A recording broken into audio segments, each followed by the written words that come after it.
kami Teaches Korean kami 선생님입니다. Hi guys! Welcome back! Ito na talaga. Ito na ang chapter 13 na hinihintay ng lahat. Alam ko kasi yung gap bago ko po na-upload itong video na to. Pag bumalik po kayo sa mga video upload dates, medyo matagal talaga ang agwat.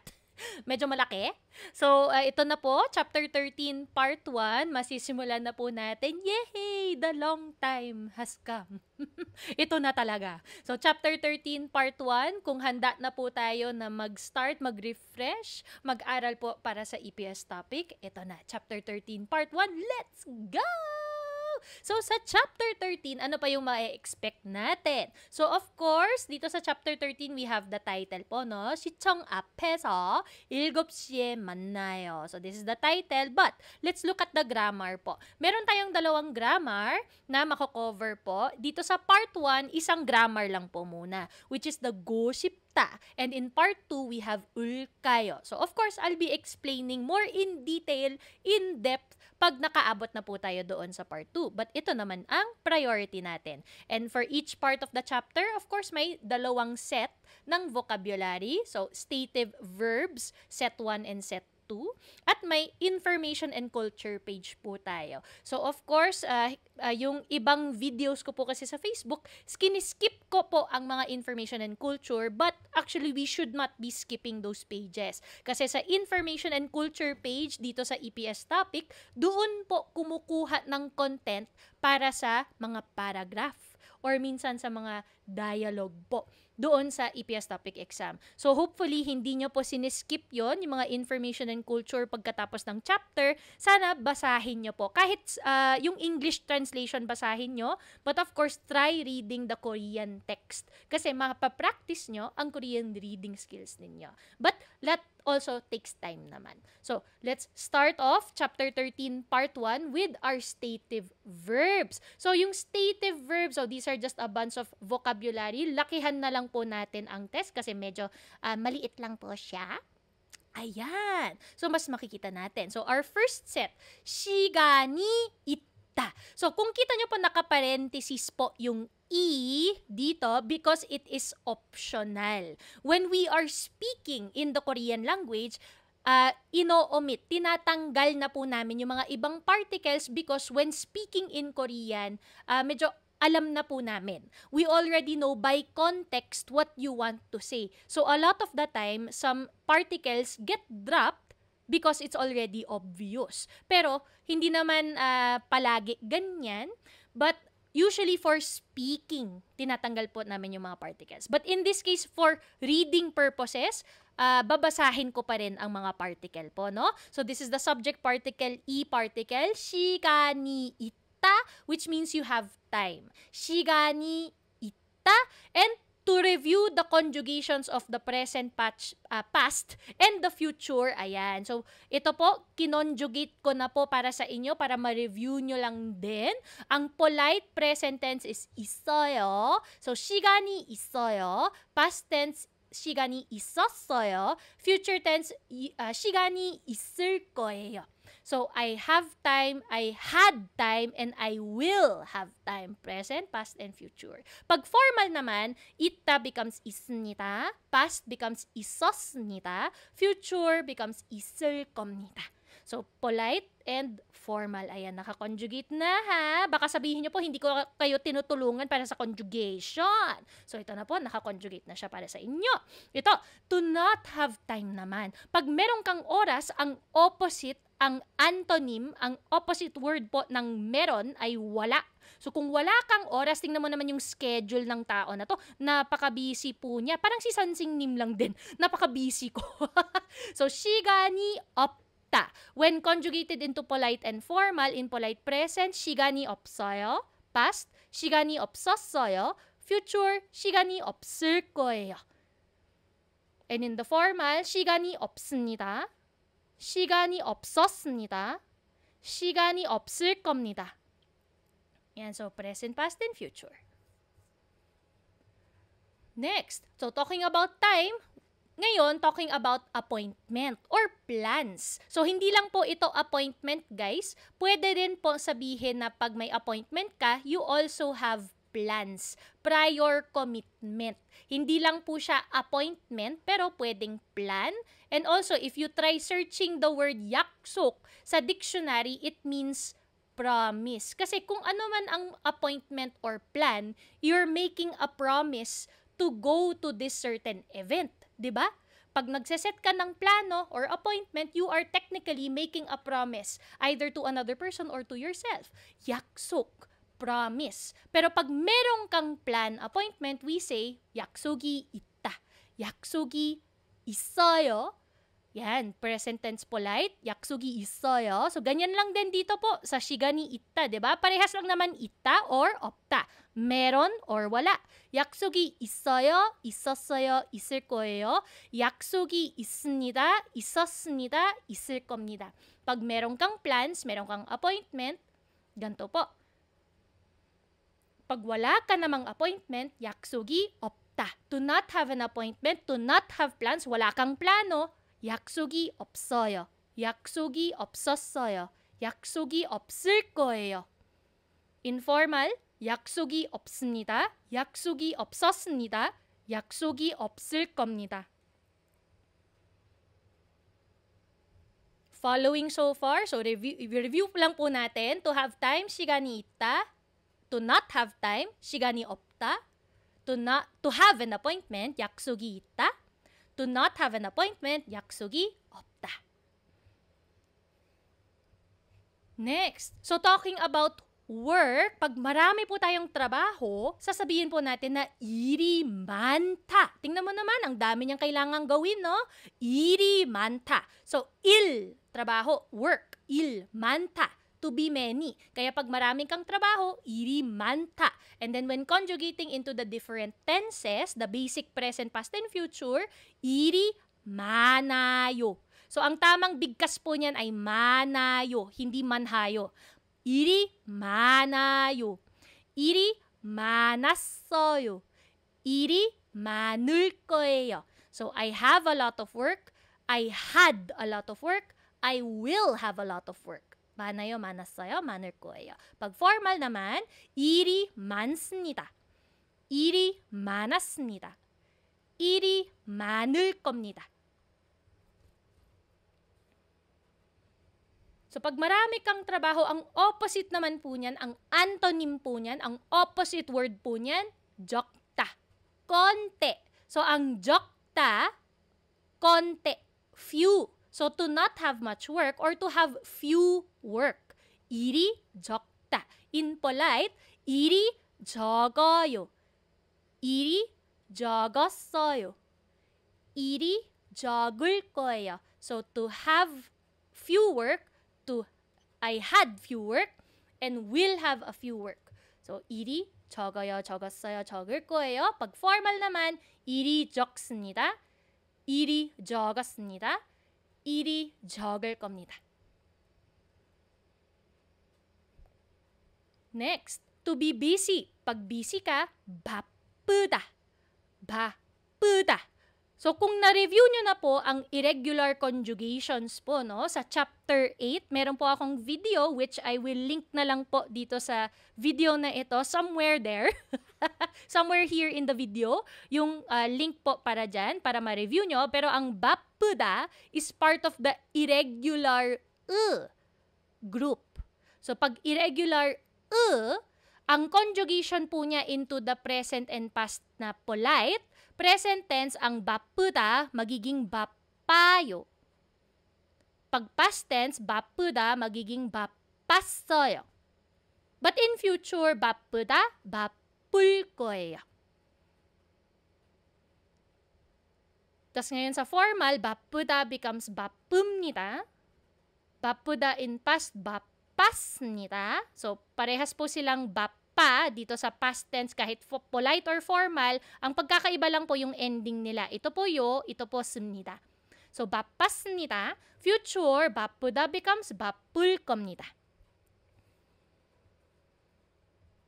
Okay. So, ano yung opposite naman ng bapuda? Ang opposite word po nito ay hangahata, to be free. O, hindi po siya libre, pero libre ang oras. So, hindi lang po siya libre ng tao, di ba?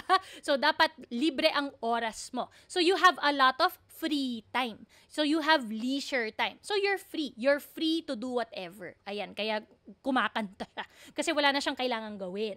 Hangahata, to be free of your time. So, hangahada becomes hangaheo. hangahada to past tense hangahes어요. In future tense polite, hangahata, hangah할 거예요. In the formal present tense, hangahata, hanga합니다. In the past, hangahada becomes hangah했습니다. In the future, hangahada becomes hangah할 겁니다.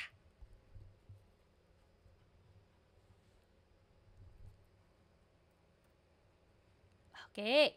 So, ito na po. To be interesting, but hindi lang po interesting. Actually, ang 재미있다 po also has a meaning of fun. Hindi lang po siya to be interesting. Pwede din po siya fun. Kasi ang 재미, it means fun. Something fun. Something interesting. Tapos, ang ita po, edi meron. Pag opta, wala. Pag sinabi niyo pong 재미있다, it's because it has fun. It has something fun. Kaya interesting or fun, pwede ang translation po. So, hindi lang po interesting. Dalawa po siya. Pwedeng interesting or fun. Yan. So, paano i-conjugate si 재미있다? Parang kanina lang. Si ita magiging 있어요. So, 재미있다 becomes 재미있어요. 재미있다 in the past, 재미있었어요. In the future, 재미있다, 재미있을 거예요. Pag formal naman, 재미있습니다, 재미있었습니다, future 재미있을 겁니다. Alright. Pag opposite naman ng 재미있다, meron tayong 재미없다. 재미없다. So, wala pong fun. 재미없다. Okay, so kung alam niyo lang po yung isang meme ng BTS member, Jimin, you got no gems. Hanapin ko kaya yung clip na yon. Jimin, yeah, you got no gems. Ayun, so pag sinabi po niya na you got no gems, kasi Jemmy for the gems. So Jemmy opta, wala daw siyang gem. So Jemmy opta. So to make it polite, Jemmy opta magiging Jemmy 없어요. 재미없다 maging 재미없었어요. And 재미없다 to future, 재미없을 거예요. Pag formal naman, 재미없다 becomes 재미없습니다. In the past, 재미없었습니다. And future, 재미없을 겁니다. Ayun. So, to be fun or interesting. Opposite naman, not fun or not interesting. 재미없다. Okay, punta na tayo dito sa susunod na opposite words po natin. 좋다.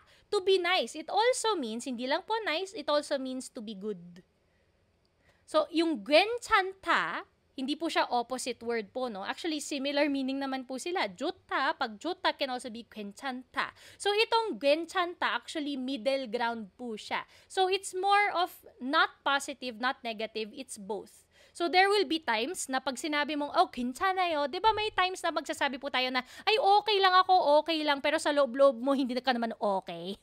So, ganyan lang din sa Korean language. Pag sinabi mong 괜찮다, to be fine, it's positive, negative, depending on the context. Kaya siguro pinagsama yung 좋다 kay 괜찮다 because there is also a meaning of negative si 괜찮다 depending on the scenario. But if you want to choose to use the negative or yung talagang opposite word ng 좋다, it becomes 나쁘다.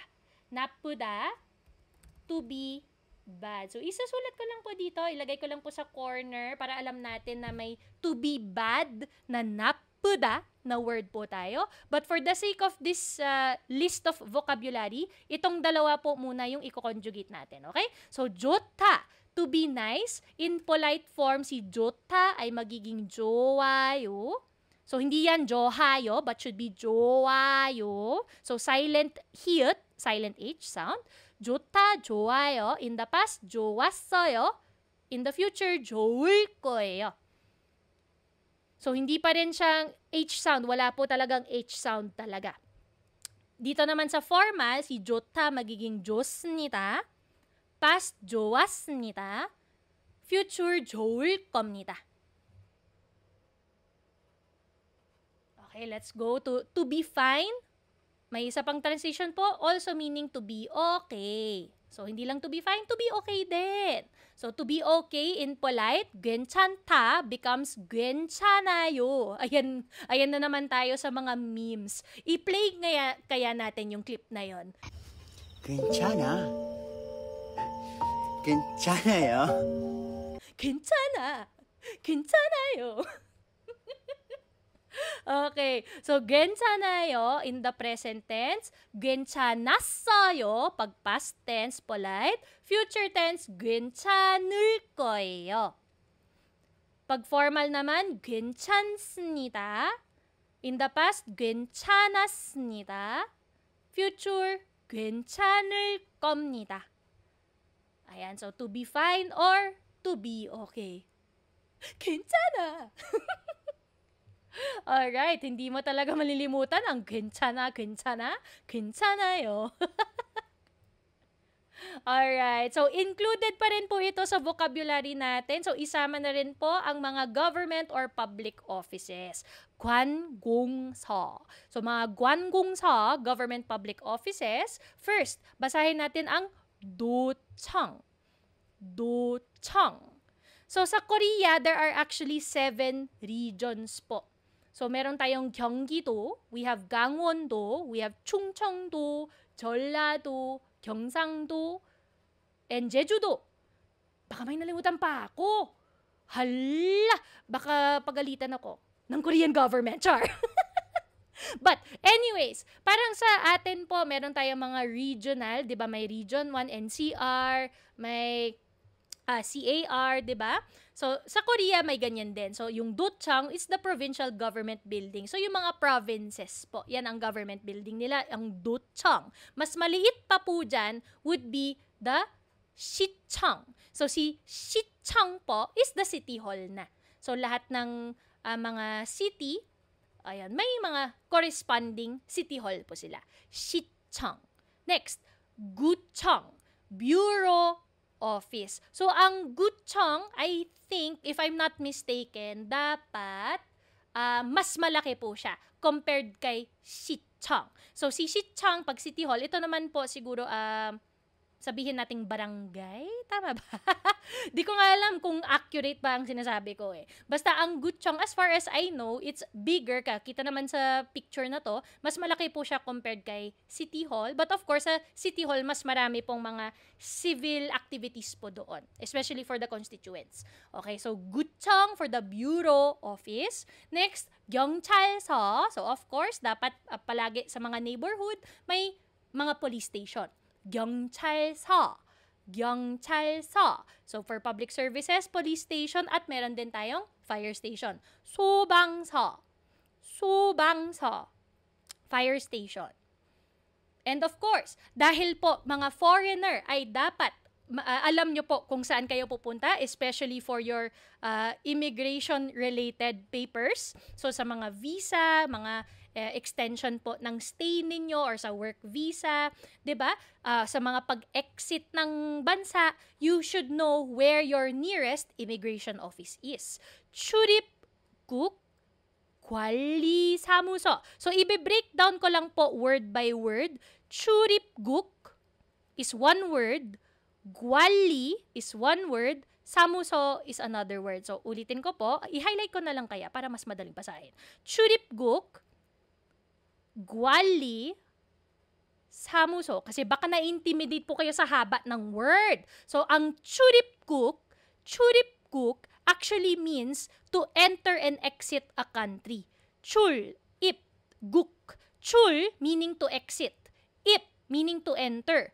국 meaning country. Kaya 출입국, to enter and exit a country, aka ang immigration. Kasi si immigration lang po ang pwede magsabi, oy, bawal kang lumabas or pwede ka nang pumasok. Sila po yung nag-i-interview sa inyo sa airport for you to be able to leave your country or to enter another country. Sila po kasi yung front line ng security ng isang bansa. So, 출입국, yan po ang immigration. Ano yung gwali? Gwali meaning management. Kasi si immigration naman, of course, they need to manage who has what kind of visa, sino yung mga may corresponding ID para sa mga foreigner, yung mga hindi foreigner, etc. etc. 출입국 관리. So, they are managing the entry and exit of people in the country. 출입국 관리 and then 사무소 is what you call an office space. So, 사무소 is the office. So, yung office ng immigration management. Kaya immigration office. Ayan. So, hindi na po siya isang buong word po, no? Dahil sa pag-breakdown natin, 출입국, enter-exit country, 관리 management, 사무소, office.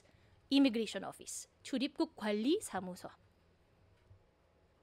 Next, 보건소. So, public health center. So, meron po nagtanong sa akin dati, ano daw yung pagkakaiba ng 보건소 kay 병원. So, ang 보건소 are smaller compared to 병원. Kasi sa 병원, doon po, mas malaki po yung hospital, mas maraming mga facilities, mas maraming specialty or department ng medicine.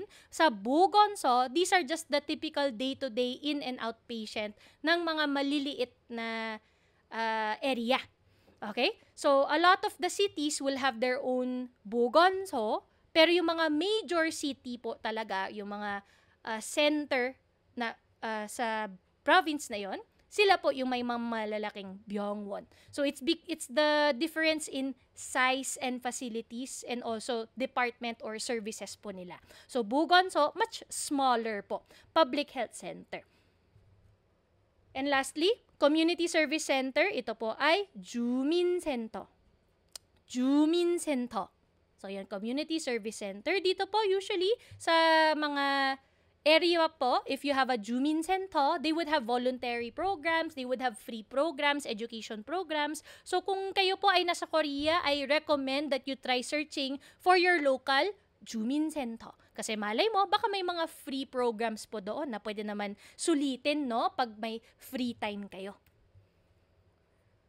Alright, so nandito na po tayo sa dialogue. So before we move forward to the grammar section po, no? Let's try to practice listening and reading dialogue po. So, pe-play ko po muna ang dialogue natin. Please make sure to follow the story. Okay? Sumunod lang po tayo sa mga karakter.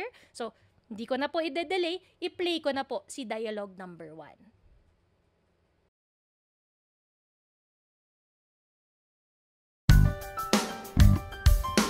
13과 시청 앞에서 7시에 만나요. 대화 1.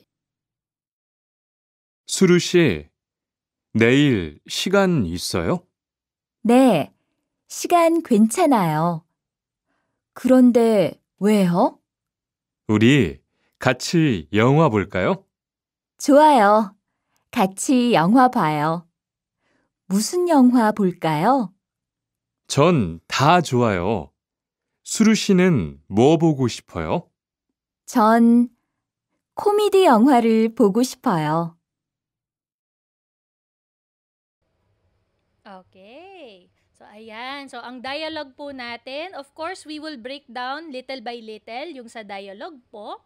First, may dalawang karakter tayo, si Tuan at si Suru. Suru shi. Ayan, sabi ni Tuan, 내일 시간 있어요? So, sabi ko nga po kanina, nakaparenthesis ang E particle doon sa vocabs natin. It's because when they speak in Korean, they will remove the E particle dito po because it's an everyday question already. Ginagamit na po siya araw-araw. Nagigets na po ng Korean na tinatanggal na po natin yung mga particles. They already know by context. Automatic na po yun. So, 시간 있어요? Tomorrow, time, meron ka? Tomorrow, do you have time? Sabi ni Suru, 네, yes. 시간, 괜찮아요. Ang oras ko, okay naman. So, dito, ang translation, I'm free. Baka hinahanap nyo po yung hangahada or yung hangaheo na vocabulary po kanina.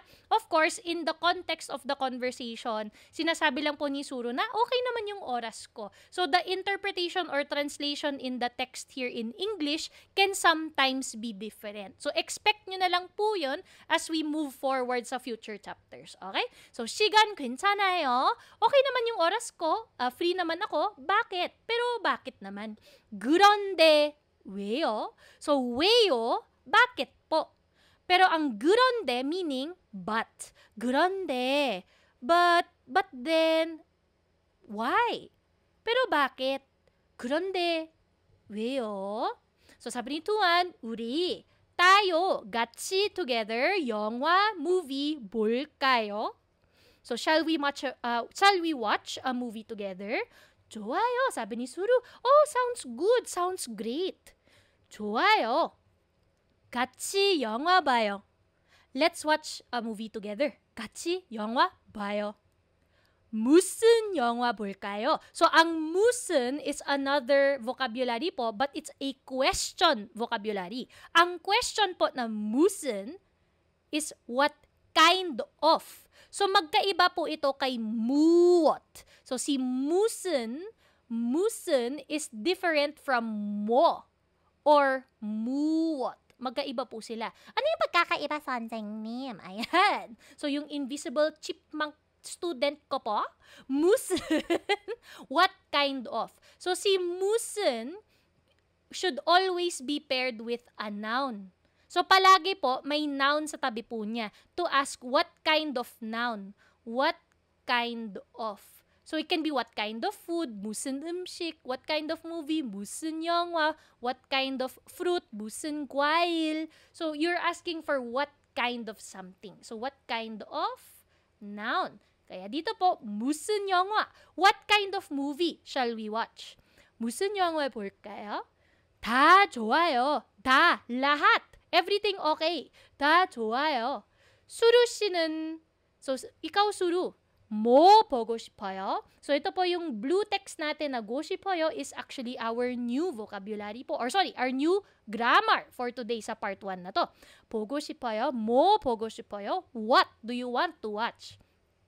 코미디 영화를 보고 싶어요. So, comedy movie, I want to watch. So, itong grammar po natin sa blue text is actually talking about wants or desire.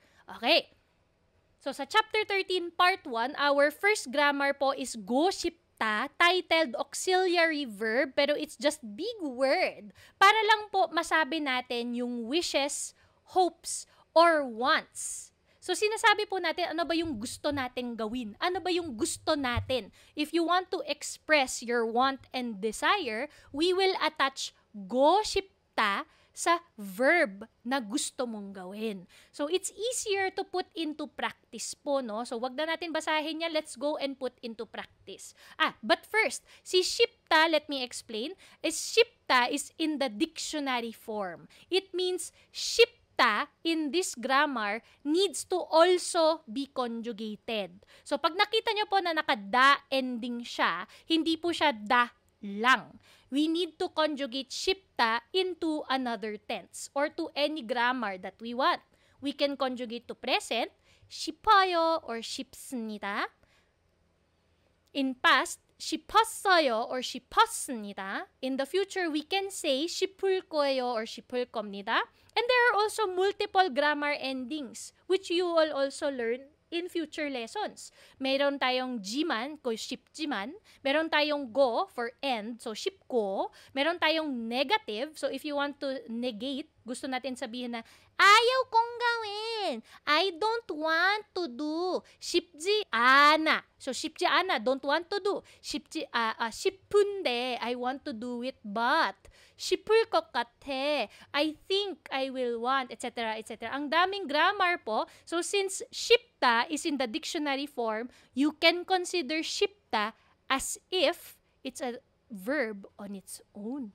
Yan ang kagandahan dyan. Si 싶다 can be connected with other grammars pa. Pero let's not get into that. Mag-focus po muna tayo sa simple tenses na alam natin. So, let's apply. Kada, to go. If you want to apply the go shipta na grammar po natin, we need to get the stem, which is just ga. So, yung stem po, ga, lagyan natin ng go shipta. So, kaku shipta. So, si shipta, we can turn into present tense polite. So, kaku shipayo, I want to go.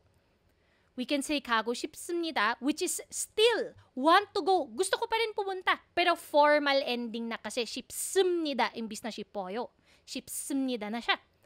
You can also say you wanted to go. Gusto mong pumunta. So, ginusto mo. So, you wanted to do it. 가고 싶었어요. So, you wanted to go. 가고 싶지만 I want to go but Ayon. So, si shipta, we can apply to different tenses and to different grammar endings. So, let's try reading our first example. I want to go to Korea.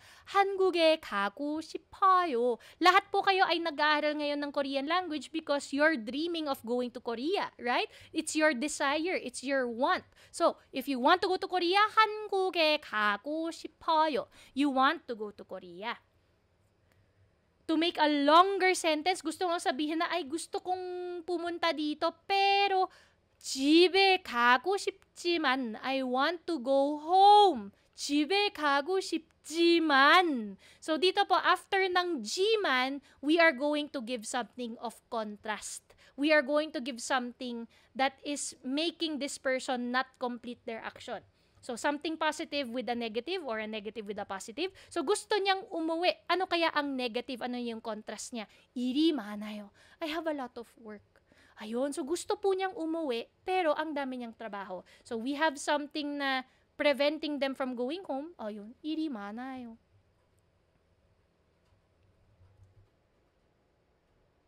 Let's try another example, guys. 보다. To see or to watch. So first, you need the stem. Automatic stem, tanggalin da sa dictionary form ng mga verbs ninyo. Bo ang stem. Next, go 싶다. 보고 싶다. 보고 싶어요. I want to see or want to watch. Okay, so before I go to the next example, meron pong magtatanong, akala ko si 보고 싶어요 also means I miss you. Kasi naririnig ko siya sa mga K-drama. Naririnig ko sa mga lyrics ng K-pop song. 보고 싶어요. Meron ding kanta, 보고 싶다. So, yung kantang ganyan. So, actually, if you miss somebody, it's because you want to see them. Kaya nga po natin na-miss ang tao. We are missing the person. It's because you want to see them desperately. Kaya po, sasabihin natin yung 보고 싶어요. You miss them because you want to see them. So, you want to see and I miss you has the same context. I miss you equals you want to see the person. So, 보고 싶어요. So, 보고 싶어요 can also mean I miss you. So, let's not misunderstand. For sure, meron kasing magtatanong po dyan. 보고 싶어요 also means I miss you. Next, 보고 싶습니다 is in the formal ending naman but still present tense. 보고 싶었어요 meaning I wanted to see or watch. 보고 싶지만 I want to. Ay, hindi yan go. Dapat see. So, I want to see or watch but... Let's look at the example. BTS 보고 싶어요. Ayan, sabi ko sa inyo, I miss. So, if you want to say you miss somebody or you want to see somebody, just say the name. BTS 보고 싶어요. I want to see BTS. 트와이스 콘서트를 보고 싶지만 I want to see a Twice concert. 트와이스 콘서트를 보고 싶지만 돈이 없어요. Ayan ang contrast niya. Gusto niyang manood ng concert, yun nga lang walang pera. Ay, nakaka-relate ang mga tao. 트와이스 콘서트를 보고 싶지만 돈이 없어요. Ang sakit.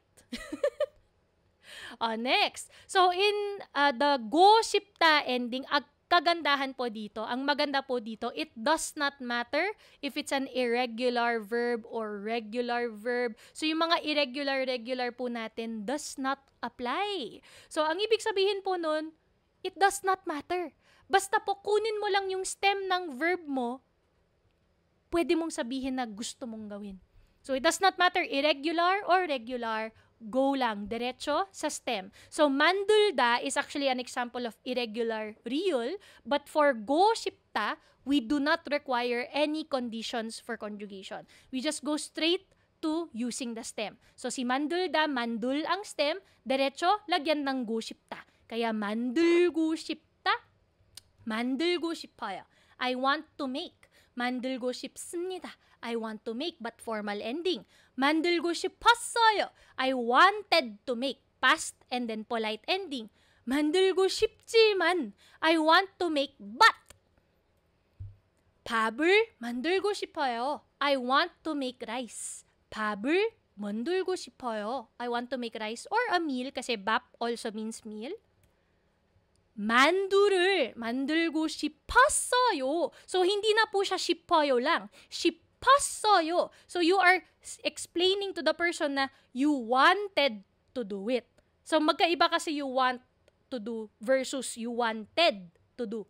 Pag gusto mo sanang gawin, you wanted to do it, does not mean that you actually will do it, no? Or you succeeded. So, it happened in the past na gusto mo sana in the past, but now, not anymore. So, 만두를 만들고 싶었어요. So, in context, possible yung tao na to, kulang siya sa ingredients. So, hindi siya nakaka-grocery, hindi niya nakompleto yung ingredient ng mandu, or kulang yung ingredient niya, or wala na siyang oras, diba? So, there are so many reasons to why they weren't able to do it, but they wanted to do it. Kaya, 만들고 싶었어요. Let's continue, guys. Hopefully, nagigets na po natin kung paano gamitin yung go shipta, no? So, batta to receive. So, again, irregular, regular, does not matter. Just use the stem. So, batta, bat ang stem. We put go shipta. So, 받고 싶다. 받고 싶어요. I want to receive. 받고 싶습니다. I want to receive, but formal ending. 받고 싶었어요. I wanted to receive. 받고 싶지만 I want to receive, but. Okay. 선물을 받고 싶어요. I want to receive a gift. 선물을 받고 싶어요. 상담을 받고 싶습니다. I want to receive a consultation naman. 상담, word for consultation po. 상담을 받고 싶습니다. I want to receive a consult or consultation. Alright. So, ito na po. Practice na natin ang conjugation kung nagigets nyo po ba talaga. So, you need to decide for yourself, ano ba yung action na to? Ano ba yung gusto ba nilang gawin? So, for the purpose of this activity, lahat ng conjugations po ninyo will be in the present tense polite, which means all of them will be ending in go 싶어요. Kung ano mang action po yan, kayo na po bahala. I will give you the correct answer, but please make sure it is in the go 싶어요 form because you are conversing with a person. You are answering their question. So, I'll give you guys 5 seconds to pause the video for you guys to practice for yourself. So, 5 seconds in 5, 4, 3, 2, 1. Kindly pause. At ito na ang tamang sagot. So, we will complete the conversation following yung example natin kay Bogi. Example, 뭐 하고 싶어요? What do you want to do? Ano gusto mong gawin? So, based sa picture, pag tumingin tayo sa picture na to, gusto niya manood ng movie. Kaya, 영화를 보고 싶어요. I want to see a movie. So, 영화를 as the object, 보고 싶어요. Want to see. So, number 1, mukhang gusto niyang kumanta. So, what's the verb for to sing? 노래하다. So, now, we just need to put go 싶어요 doon sa verb natin na 노래하다. 뭐 하고 싶어요? 노래하고 싶어요. I want to sing. Yan, very simple. 노래하다 becomes 노래하고 싶어요. Number 2, 뭐 하고 싶어요? So, itong activity po, they are taking a walk. So, they are taking a walk po. So, ano yung verb ng to take a walk? 산책하다. 뭐 하고 싶어요? 산책하다. 하고 싶어요. So now, another common question I receive, ano daw yung pagkakaiba ng 산책하다, to take a walk, versus 걷다, which is to walk. So let me explain. Very briefly lang naman po, na yung pagkakaiba ng 산책하다 versus 걷다, 걷다 is the action of walking. Naglalakad ka lang po. Without any purpose, you are just walking. Pero pag 산책하다, you are doing it as a means of exercise. You're doing it as a means of spending time either with somebody else or magwo-walking kayo ng aso ninyo, kung mga pets nyo. So 산책하다 has a purpose of taking a walk to whatever purpose you want to achieve. Yun nga, kung exercise man yan, or gusto nyong lumabas lang to take in fresh air. Pero pag 걷다 is just literally the action of walking. Okay? At si 걷다 po is irregular digut verb po ito. So this is same category ng 듣다, to listen, yung irregular digut. So yung pagkakaiba po, ulitin ko, si 산책하다 is usually a means of doing an exercise or spending time with somebody. There is a purpose of the walking. Yung 걷다 is just the action of walking po. So, hindi lang po siya na to take a walk na for leisure time or to spend time. Okay? So, that's a very simple explanation po ng 산책하다 at 걷다. Next, number 3. 뭐 하고 싶어요? Again, you can try to conjugate for yourselves. I'll give you guys 5 seconds po. 5, 4, 3, 2, 1. You may pause the video before I share the correct answer. So, number 3. 뭐 하고 싶어요? What do you want to do? Mukhang gusto niya mag-shopping po, no? So, shopping or to go shopping is 쇼핑하다. The dictionary form, to do shopping. So, 뭐 하고 싶어요? I want to go shopping. 쇼핑하고 싶어요. I want to go shopping. 쇼핑하고 싶어요. Sobrang dali po, no? Number 4, 뭐 하고 싶어요? What do you want to do? Gusto niyang uminom ng kape or pwedeng tsaa, depende na lang po sa inyo. Baka tubig din yan or juice, joke.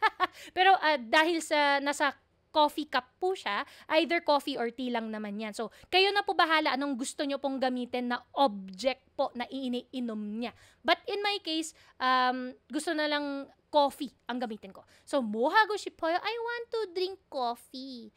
커피를 마시고 싶어요. Kasi 마시다, to drink. 마시고 싶어요, want to drink. At coffee addict po ako, kaya 커피를 마시고 싶어요. So, 커피를 마시고 싶어요. I want to drink coffee. Alright, so before we end this section of part 1 ng chapter 13, meron tayo ulit ng useful expression, 유용한 표현. So ano yung useful expression ngayon? 내일 뵙겠습니다. One more time, isa pa po. 내일 뵙겠습니다. 내일 뵙겠습니다. I will see you tomorrow. 내일 뵙겠습니다. So let me explain. Na meron po tayong boda, to see, at meron tayong buwepda, which also means to see. So, ano yung pagkakaiba ng boda kay buwepda? Buwepda is actually an honorific word. So, it's an honorific word that we use mainly addressed sa honorific or honored person. So, ang honored person, ang category po nila, mga customer, mga stranger, boss, elderly, parents. Sila po ang kasama doon sa category of honored person. So, pag buwepta, it also means boda, but if you want to see the honored person, gusto mong makipagkita sa boss mo, sa isang elderly person, we don't usually say boda, but we will use the term buwepta. Kaya pag see you tomorrow, gusto mong sabihin sa boss mo, you want to be respectful because you want to honor their position of being a high ranking, di ba? So, 내일 뵙겠습니다. I will see you tomorrow. Let's look at the conversation po. 가, 지금, right now, 퇴근하세요. Are you leaving work now? Ngayon, magka-clock out ka na? 지금 퇴근하세요. 조심해서 가요. be careful going home or be careful when leaving, be careful when going. 조심해서 가요. 사비 니나, 네, 반장님. Yes, sir. So, yes, 반장님 or leader, team leader, chief. Actually, hindi ko din kabisado lahat ng mga company terms. So, 반장님. basta dito, yes, sir daw. Oh. So, 네, 반장님. 내일 뵙겠습니다. I will see you tomorrow, sir.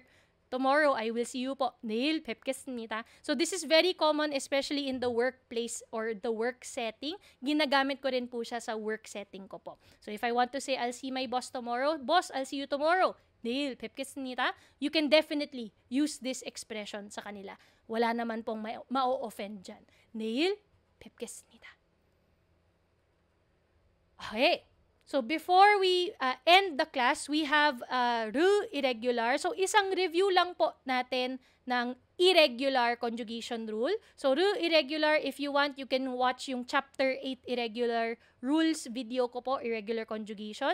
But for this video, let's just have a quick review lang po ng ru irregular. So, sa ru irregular, this is an entire syllable. So, ito po yung last syllable ng stem po natin. If you remember po, the stem are all of the words or, all of the characters bago mag-da. So, dictionary form, pag tinanggal po yung da, this is the stem. So, the ending syllable, yan po ang ru. If you want to conjugate ru into any conjugation na may a, o, or yo, or he, or in this case, present tense polite, para madali lang po, we need to follow certain rules or conditions din ang tawag ko. So, just to review, we have a few examples ng ru irregular. To be fast, paruda. To be different, daruda. To cut, jaruda. To not know, moruda. To call or to sing, buruda. So, itong to call or to sing, ibig sabihin na tatawagin mo yung tao physically. Tatawagin mo sila, Uy, Maria, halika dito. You are calling Maria. Buruda. So, not calling over the phone ha. Iba po yun. So, buruda. Calling physically. Calling in person. Buruda. So, to start conjugating ru irregular, first we need to remove da. That's the first step always. So, tanggalin natin yung da sa dictionary form ng ru irregular. So, ang matitira po, yung stem natin, lahat po sila nag-e-end sa ru. Paru, daru, jaru, moru, buru. Step 2. Tatanggalin po natin si from the ru syllable. So, ito na yung matitira. Pa, tapos may single real. Da, single real. Ja, single real. Mo, single real. Bu, single real. Ano yung next step po natin? Next step, we will add another real. So, mag-a-add po tayo ng isa pang real.